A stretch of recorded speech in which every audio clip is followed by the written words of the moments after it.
आदाब, नमस्कार। आप देख रहे हैं INN चैनल। मैं हूं शेख अहमद अली। इस न्यूज बुलेटिन में आइए नजर डालते हैं दिन भर की बड़ी खबरों पर। यूक्रेन में फंसे हिंदुस्तानी तलबा की मुल्क वापसी का सिलसिला जारी है। मरकजी वजीर सयाहत जी किशन रेड्डी ने आज यूक्रेन में जेर तालीम तलबा का ऑपरेशन गंगा के तहत नई दिल्ली वापसी पर फूल पेश करते हुए इस्तकबाल किया। रूस और यूक्रेन के दरमियान जंग के दौरान हिंदुस्तानी तलबा अपने आप को गैर महफूज तस्वुर करते हुए परेशान थे। मरकजी हुकूमत की ऑपरेशन गंगा के तहत की गई कार्रवाई के तहत कई तलबा अब तक हिंदुस्तान लौट चुके हैं। तकरीबन 28 फ्लाइट्स का अलग अलग इंतजाम किया गया है। अब तक 5000 से ज्यादा तलबा हिंदुस्तान लौट चुके हैं।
यूक्रेन में मेडिसिन की तालीम के लिए रवाना होने वाले हैदराबाद के इलाके दूध बौली से ताल्लुक़ रखने वाले शेख रशीदुद्दीन आज दोपहर बाहिफाजत हैदराबाद पहुंच गए, जहां एयरपोर्ट पर शेख रशीद के घर वालों ने उनका इस्तकबाल किया और उनकी वापसी पर मसरत का इजहार किया। पुराने शहर के दूध बौली से ताल्लुक़ रखने वाले शेख फरीदुद्दीन के फर्जन 20 साल तालिब इल्म शेख रशीदुद्दीन यूक्रेन में मेडिसिन की तालीम के लिए 2 हफ्ते कबली हैदराबाद से यूक्रेन रवाना हुए थे।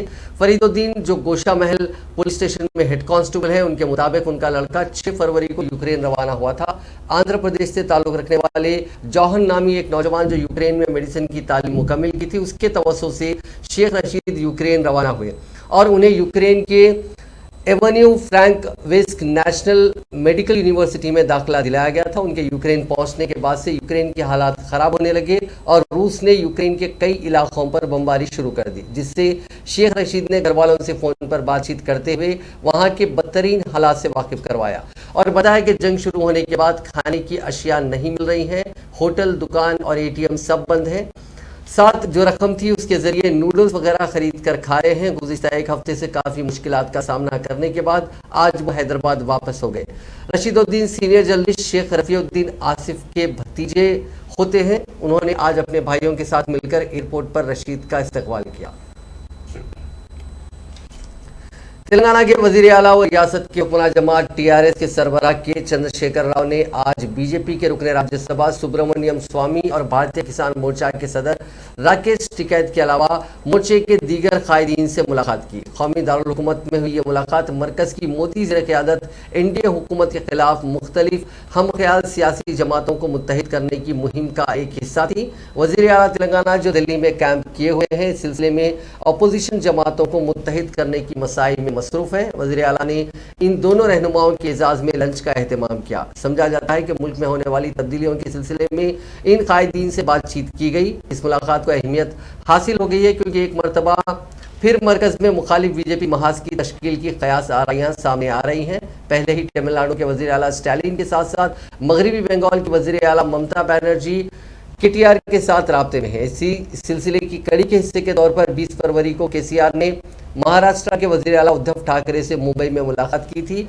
जिसमें उद्धव ठाकरे ने विफाकी इंसाफ के लिए चंद्रशेखर राव की जद्दोजहद की मुकम्मल हिमायत की थी। तेलंगाना हुकूमत ने एक और बाविखार प्रोग्राम शुरू किया है। भारतीय वैद्य विधाना पर अवाम में बेदारी और भरोसा पैदा करने आयुष विलेज प्रोग्राम का आज से आगाज किया गया। 50 सीबी एहलकारों पर मुश्तमिल आयुष मेडिकल टीम गांव के हर घर पहुंचकर गांव के हर फर्द की सेहत की मालूमात हासिल कर रही है। इसके लिए हुकूमत ने पहले कदम के तौर पर 10 मौज़ूआत का इंतखाब किया है। मेडिकल टीमें साल में 10 बार मुताल्लिका देहात का दौरा करेंगी और सर्वे करेंगी। इस सर्वे के दौरान ये टीमें 3 दिन वहीं क़याम करेंगी। रियासती वज़ीर सेहत हरीश राव ने कहा कि ये प्रोग्राम तमाम की सेहत के मकसद से शुरू किया गया है। उन्होंने कहा कि आयुष विलेज को मरहलावार तौर पर तोसी दी जाएगी। हुकूमत ने इस प्रोग्राम को आयुर्वेद, होम्योपैथी, योगा, यूनानी, नेचुरोपैथी से आवाम को करीब लाने के लिए तैयार किया है।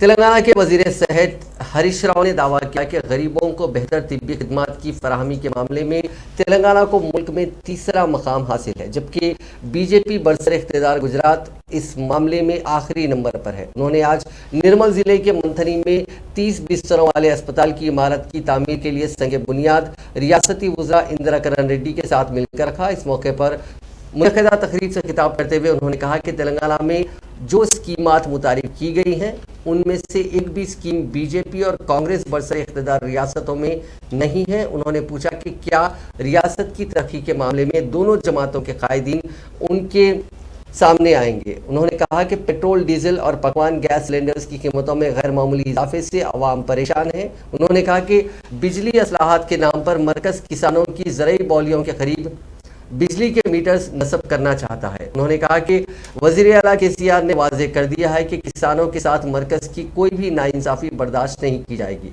उन्होंने कहा कि बीजेपी हुकूमत ने रियासत से धान की खरीदारी ना करते हुए किसानों से धोखा किया। बीजेपी कायदीन मजहब के नाम पर तनाज़ा खड़ा करते हुए सियासी फ़ायदे उठाने की कोशिश करते हैं।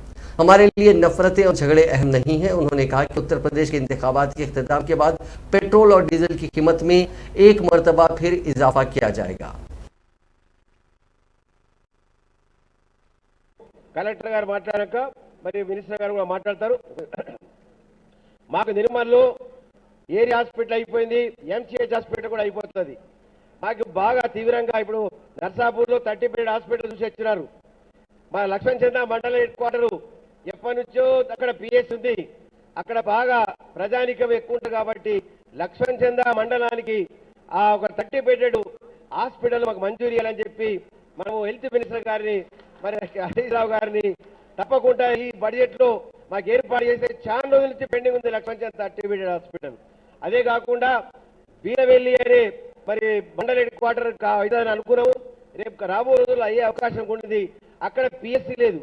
దాదాపు 15 గ్రామాలు ఉన్నాయి. దానికి గతంలో సారంగపూర్ మండలానికి 32 గ్రామ పంచాయతీలు ఉంటే ఒక డిస్పెన్సరీ ఉండే. దాన్ని సారంగపూర్ మనం పిఎస్సి చేసుకున్నాం. సారంగపూర్ కూడా ఒక 30 బెడ్ హాస్పిటల్, మరి బీరవేలికి పిఎస్సి, మేడిపేలికి ఒక పిఎస్సి, పోన్కల్ ఒక పిఎస్సి. మొన్ననే మీకు స్మార్ట్ ఫోన్లు కూడా ఇచ్చినాం. మీ అందరికీ స్మార్ట్ ఫోన్లు ఇచ్చినాం. మీ అందరికి వచ్చినాయా? 4G సిమ్ములు కూడా ఇచ్చినాం. ఇక నెక్స్ట్ మీ అందరితో నేను వీడియో కాన్ఫరెన్స్ మాట్లాడతా. మొన్న టెలికాన్ఫరెన్స్ మాట్లాడినా యాదుకుందా? నా టెలికాన్ఫరెన్స్ ఎవరు విన్నారు? ఒకసారి చేయలేవటం చూస్తా. ఆశాలు, ఏఎన్ఎంలు టెలికాన్ఫరెన్స్లా అందరు వచ్చిందా? రైట్. మొన్నటిదాకా మీకు 4G సిమ్ లేదని, స్మార్ట్ ఫోన్ లేదు కనుక టెలికాన్ఫరెన్స్లో మీతో మాట్లాడినా. ఇక రాబోయే రోజుల్లో వీడియో కాన్ఫరెన్స్ మీ అందరితో.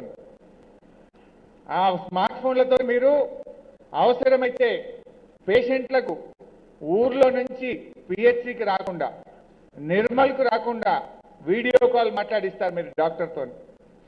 మన టెలికాల్, వీడియో కాల్ ద్వారా కూడా వాళ్ళకి ఏం వైద్యం కావాలి, ఏం కావాలనో మాట్లాడించేంత దూరం మనం పోదాం రాబోయే రోజుల్లో. డెఫినెట్గా నేను కూడా మీ అందరితో మానిటర్ చేస్తా. మన హెచ్ఓడి కలెక్టర్ గారు మాట్లాడాక మరి మినిస్టర్ గారు కూడా మాట్లాడతారు. మాకు నిర్మల్లో ఏరియా హాస్పిటల్ అయిపోయింది, ఎంసీహెచ్ హాస్పిటల్ కూడా అయిపోతుంది. మాకు బాగా తీవ్రంగా ఇప్పుడు నర్సాపూర్ 30 బెడ్ హాస్పిటల్ చూసి వచ్చినారు. మా లక్ష్మణ్ చంద్ర మండల హెడ్ క్వార్టర్ ఎప్పటి నుంచో అక్కడ పిఎస్సి ఉంది, అక్కడ బాగా ప్రజానికం ఎక్కువ ఉంటారు కాబట్టి లక్ష్మణ్ చంద్ర మండలానికి ఆ ఒక 30 బెడ్ హాస్పిటల్ మాకు మంజూరు చేయాలని చెప్పి మనము హెల్త్ మినిస్టర్ గారిని మరి హరీష్ రావు గారిని తప్పకుండా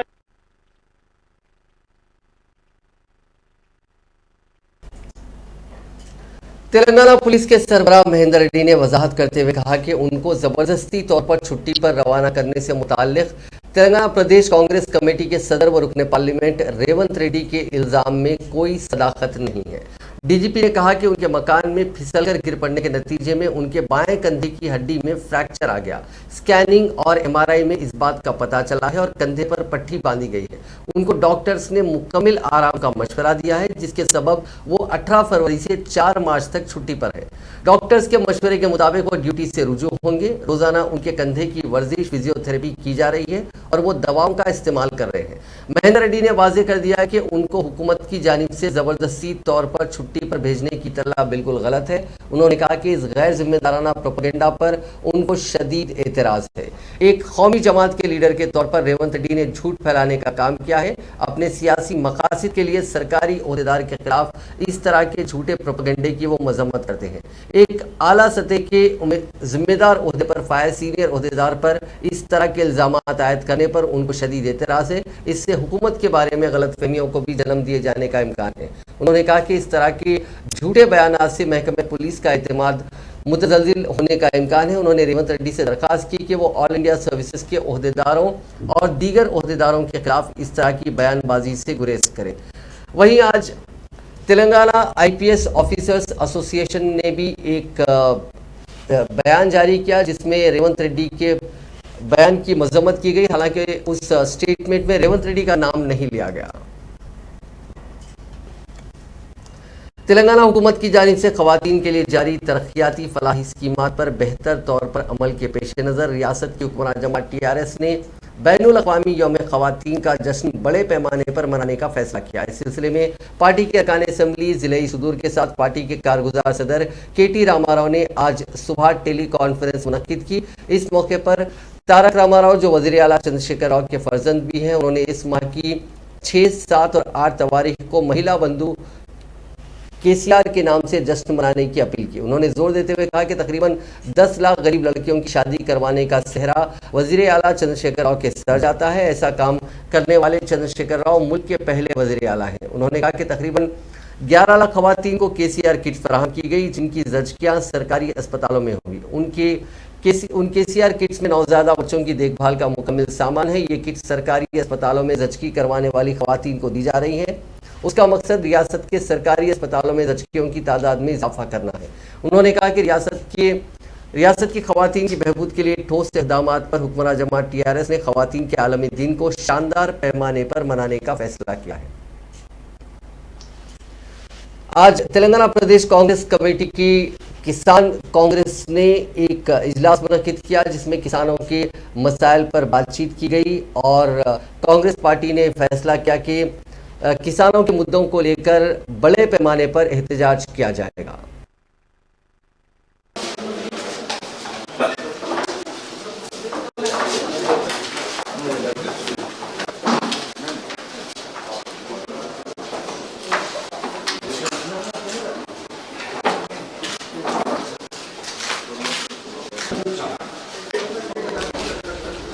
इस मीटिंग के बाद साबिक वजीर मोहम्मद अली शब्बीर ने कांग्रेस पार्टी की जानिब से लिए गए फैसलों से मीडिया को वाकिफ करवाया। आज गांधी भवन में किसान सेल का meeting PCC president Revanth Reddy साहब के सदारत में हुआ और ये डिसीजन लिया गया कि तेलंगाना के अंदर 40 लाख एकड़ पर जो किसान धान डाला है उनके धान की खरीदी के लिए जो गवर्नमेंट ने कहा कि सेंट्रल और स्टेट जो ड्रामा कर रही है कि हम धान नहीं खरीदेंगे, उसके खिलाफ हम एहतजाज करने के लिए हम 5 तारीख के दिन किसान सेल वाले एग्रीकल्चर मिनिस्टर और एग्रीकल्चर कमिश्नर से मिलेंगे। 6 तारीख के दिन 7 को असेंबली शुरू हो रहा है, उससे एक दिन पहले हम सब सीनियर एमएलएस के साथ बैठकर बात करेंगे और 7 तारीख के दिन बजट के बाद बिजनेस एडवाइजरी कमेटी में हम ये डिमांड करेंगे कि शॉर्ट डिस्कशन एग्रीकल्चर डिस्कशन फौरी लगाया जाए और धान की खरीदी को आईकेपी सेंटर्स को खोला जाए और हुकूमत पहले की तरह धान को खरीदे। बारीक मोटा नहीं, जो धान पहले खरीदते थे उसी तरीके से उसको धान को खरीदने का कांग्रेस पार्टी 1.5 महीने का मुहिम और रजिस्ट्रेशन चलाएगी। आज गांधी भवन में साबिक मरकजी वजीर व कांग्रेस कायद रेणुका चौधरी ने हुकूमत पर इल्ज़ाम लगाया कि वो बगैर किसी मंसूबे के धरानी पोर्टल का आगाज करते हुए आम आवाम को मजीद उलझनों का शिकार बनाया। आज मीडिया से बात करते हुए रेणुका चौधरी ने कहा कि गलत इंदराज के बायस जमीन फरोख्त करने के बाद दोबारा मिल्कियत की दावेदारी करते हुए खरीदारों को परेशान किया जा रहा है। पोर्टल बोल के स्थापित किया गया था, हम सबने राह देखा, हमने सोचा बहुत अच्छी बात है, भाई जमीन के सारे रिकॉर्ड आ जाएंगे ऑनलाइन, बड़ा ट्रांसपेरेंट सिस्टम बनेगा। हालांकि ये हमारे लिए नर्क बन गई है। रोज हमारे पास लोग आते हैं, किसी की सर्वे नंबर यहाँ से उठा के कहीं और थोप दिया गया है, किसी को जानकारी पता ही नहीं, कोई वीआरओ एमआरओ आरडीओ है ही नहीं जिससे हम संपर्क कर सकते हैं, बात कर सकते हैं। सीधा कलेक्टर साहब के पास जाना है, वो लोग रोते हैं, कहते हैं कि कोई टेक्निकल ग्लिच है। भाई ऐसी कौन सी धरनी पोर्टल है ये जहां आधा सर्वे नंबर अपलोड ही नहीं किए गए हैं। सालों भर ये समस्या बढ़ते जा रहा है। गरीब से गरीब के जमीनें ऐसे कब्जे में हो गई, कहीं इनको इंसाफ नहीं मिलती है, लोग थक गए, किसी से पूछने की ये ताकत नहीं है और बस पड़े रहे। Waqf board, assigned land, Congress party ने हमने कितने गरीबों को असाइंड लैंड दिए हैं। वक्फ बोर्ड का जमीन किसी को पता ही नहीं, कुछ अपलोड ही नहीं हुआ है, कई सर्वे नंबर्स रह गए और ऐसे समस्या हल करने के बजाय नए समस्याएं पैदा करके आम आदमी को इतना तकलीफ मिल रही है।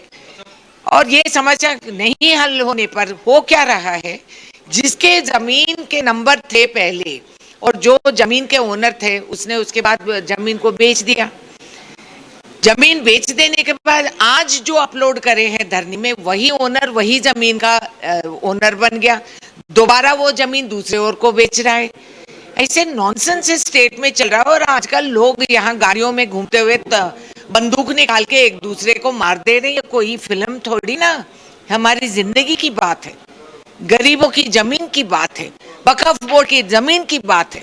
इस पे किसी और की हक नहीं बनती है, सिर्फ हमारे जनता की। हमारे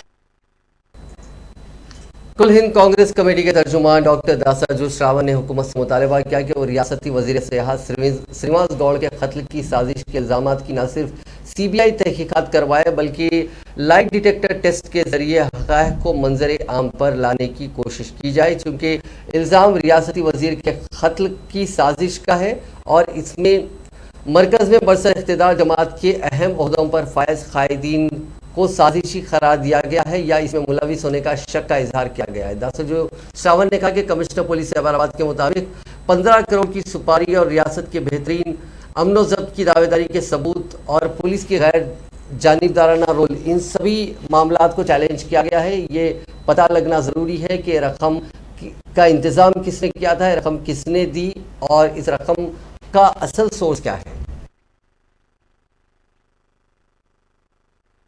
తెలంగాణ రాష్ట్ర మంత్రి శ్రీనివాస్ గౌడ్ గారిని హత్య చేయడం కోసం 15 కోట్ల రూపాయల సుపారీ కిల్లర్స్కి ఇచ్చారని చెప్పని ఈ కుట్ర వెనుక మాజీ పార్లమెంట్ సభ్యులు జితేందర్ రెడ్డి గారు, మాజీ మంత్రివర్యులు డికే అరుణ గారు, జాతీయ స్థాయిలో భారతీయ జనతా పార్టీలో పనిచేస్తున్న వీరున్నారు అని చెప్పని సాక్షాత్తు సైబరాబాద్ కమిషనర్ అయిన స్టీఫెన్ రవీంద్ర గారు చెప్పడం వెనక అనేక అనుమానాలు కనబడతా ఉన్నాయి. అసలు ఈ శ్రీనివాస్ గౌడ్ను చంపడానికి అవసరం ఏముంది? ఈ 15 కోట్ల రూపాయలు ఎవరిచ్చినారు? వాళ్ళ చేతికి పోలీసులు దొరికినాయని చూపెడుతున్న తుపాకులు ఎవరిచ్చినారు? ఈ మొత్తం వ్యవహారం అంతా కట్టుకథ కాదు, ఇది నిజమైనటువంటి ఒక కుట్రే అని చెప్పని బయటికి రావాలంటే శ్రీనివాస్ గౌడ్ గారితో పాటు భారతీయ జనతా పార్టీ జాతీయ నాయకులతో పాటు స్టీఫెన్ రవీంద్ర గారిని కూడా లై డిటెక్టర్ టెస్ట్ లో పరీక్ష చేసి నిజానిజాలు నిగ్గుదేల్చవలసిన అవసరం ఉంది. ఇది ఆషామాషి వ్యవహారం కాదు. ఈ మొత్తం స్టీఫెన్ రవీంద్ర గారు చెప్పిన కథంతా వింటా ఉంటే ఇదేదో రామ్ గోపాల్ వర్మ సస్పెన్స్ థ్రిల్లర్ లెక్క కనబడతా ఉంది. కాబట్టి వెంటనే దీనిపైన ప్రజలకు అనేక అనుమానాలు ఉన్నటువంటి ఈ నేపథ్యంలో ఈ కుట్రలన్నీ పట్టాపంచలు కావాలంటే పెద్ద ఎత్తున లై డిటెక్టర్ టెస్ట్ చేయాలి. దాంతో పాటు మంత్రి అండి, తెలంగాణ రాష్ట్రంలో ఒక మంత్రిని హత్య చేయాలనేటువంటి सीएलपी कायद भट्टी विक्रमार्का की पदयात्रा आज 5वें रोज में दाखिल हो गई। उन्होंने कॉर्नर मीटिंग्स को मुखातिब करते हुए रियासती हुकूमत व वज़ीर आला चंद्रशेखर राव की जानिब से 7 मार्च से शुरू होने वाले बजट इजलास को गवर्नर के खुतबे के बगैर शुरू करने को गैर दस्तूरी करार दिया। उन्होंने आवाम से अपील की कि वो ऐसी हुकूमतों को निकाल फेंके। भट्टी विक्रमार्का ने रियासती हुकूमत पर तनकीद करते हुए कहा कि ये SC/ST सब प्लान के लिए मख्तस करदा बजट को खर्च करने में नाकाम है और हुकूमत को चाहिए कि SC/ST तबके की आबादी के लिहाज से 36,000 करोड़ रुपए का बजट मख्तस करें।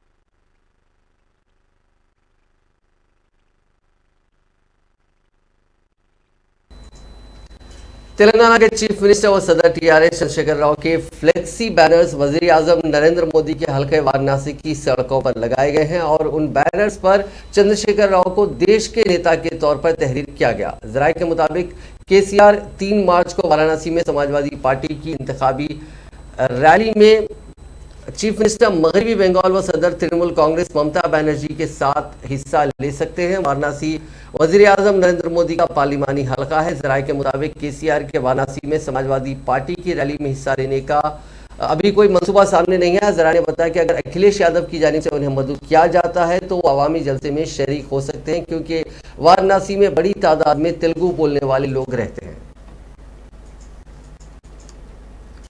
तेलंगाना के वजीर आबकारी श्रीनिवास गौड़ के कत्ल की साजिश का मुलजिम रघुवेंद्र राजू ने कत्ल के मंसूबे की वजह पुलिस की तफ्तीश में बताई है। पुलिस की तफ्तीश में अहम हक़ाइक़ सामने आने की इत्तला है।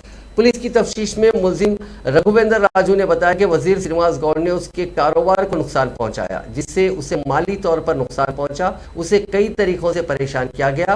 उसने बताया कि उसके खिलाफ गैर कानूनी तौर पर मुकदमा दर्ज किए गए और उसके रियल एस्टेट के कारोबार को नुकसान पहुंचाया गया और बार एंड रेस्टोरेंट बंद कर दिया गया। उसने तफ्तीश के दौरान पुलिस को यह भी बताया कि उसके खिलाफ एक्साइज के गैर कानूनी मुकदमा दर्ज किए गए। मुलजिम रघुवेंद्र राजू ने पुलिस को बताया कि वजीर ने उसका आधार इंदराज मरकज भी मनसूख करवा दिया, जिसकी वजह से उसने श्रीनिवास गौड़ के कत्ल का मंसूबा बनाया था। पुलिस ने बताया कि वजीर श्रीनिवास गौड़ के कत्ल की साजिश के सिलसिले में अब तक जुमला 8 मुलजिमीन को गिरफ्तार किया गया है। पुलिस का ख्याल है कि अगर मुलजिमीन को तहवील में लेकर तफ्तीश की जाए तो मजीद चीज़ें सामने आ सकती हैं, जिसके पेश नज़र पिट बशीराबाद पुलिस ने मेडचल कोर्ट में दरख्वास्त दायर करते हुए मुलजिमीन को 1 हफ्ते की तहवील में देने की दरख्वास्त की है। हुआ था और उन्होंने फिर कबूली जवाब देते हुए वेपन जो है एक वेपन जो ख्वाजा मोइनुद्दीन ने खुद अपना वहाँ पे गेस्ट हाउस में ही छुपा के रखा था, वो उसके कस्टडी से हमने रिकवर किया है। दूसरा वेपन जो है ये भिक्षापति के कस्टडी से वहीं पे ही जो लेक है वहाँ लेक के पास में पत्थरों में उसने छुपा के रखा था, वो भी हमने रिकवर किया है। ये 2 वेपन अभी हमको मिले। उसके साथ साथ 19 लाइव राउंड, 2 मैगजीन्स, 2 एम्प्टी, एक बुलेट व्हीकल जो ख्वाजा मोइनुद्दीन ने ये क्राइम होने के बाद फरार होने के लिए इस्तेमाल किया, एक अमेज कार जो वेपन लाने के लिए बिहार से इन लोगों ने इस्तेमाल किया, वो कार भी हमने सीज किया है।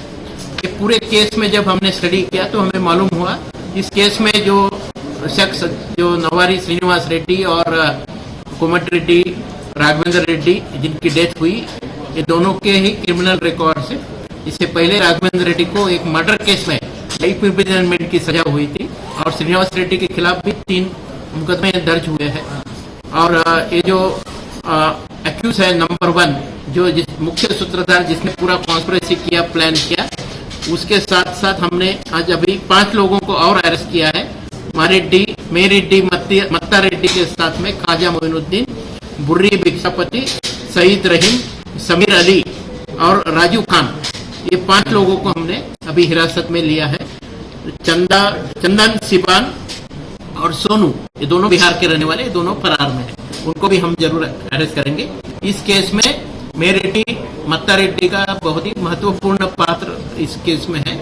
उसी ने ये पूरा प्लानिंग और कॉन्स्पिरेसी की है और एग्जीक्यूट करने में ख्वाजा मोइनुद्दीन और बुरी भिक्षापति, ये दोनों ने जैसे सुपारी किलिंग बोलते हैं उस तरफ से इस केस में एक काम किया है, क्योंकि उन दोनों को 1100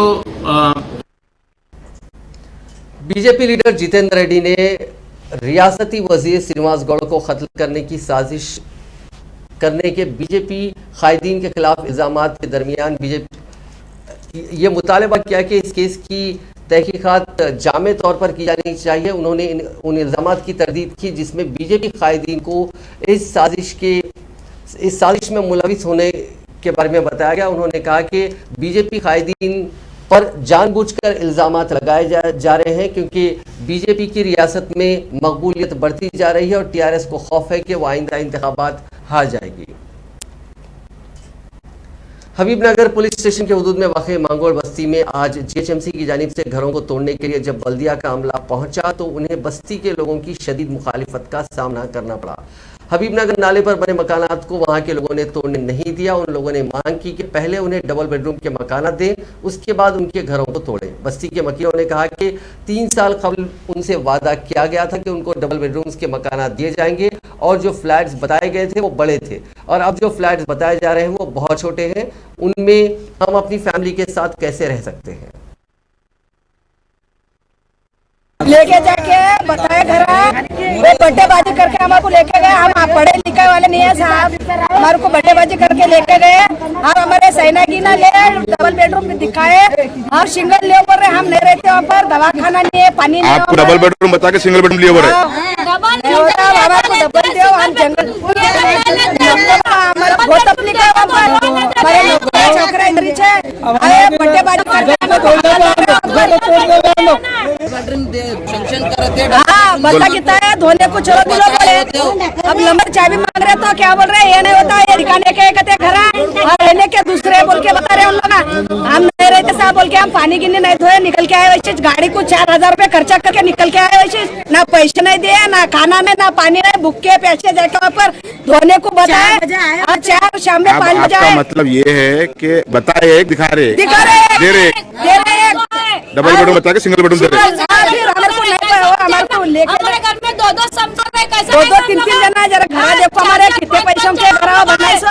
अब तोड़ के वहाँ पर जाओ जंगल में रहो बोल के कैसे जाना, छोटे छोटे बच्चे वहाँ पर 4 बजे बाहर नहीं निकल सकते। वहाँ पर हम लोग वहाँ पर नहीं रहते, पूरा जंगल है साहब, हम नहीं रहते वहाँ पर। ये तो दे दो वो दिखाए शोरूम नहीं दे रहे हो ना, दूसरा चिटिंग करके बंदोबस्त बने करके दिखाया आपको।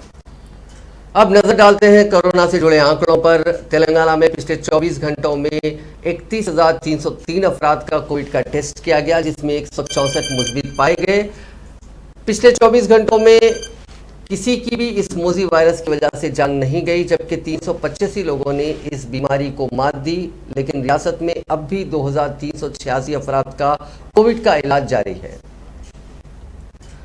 रुएत हिलाल कमेटी हैदराबाद दक्कन ने ऐलान किया है कि जुमेरात 3 मार्च 29 रजब को चांद नजर नहीं आया, इसीलिए हफ्ता 5 मार्च को यकुम शाबान होगी और जुमा 18 मार्च को शब बारात होगी।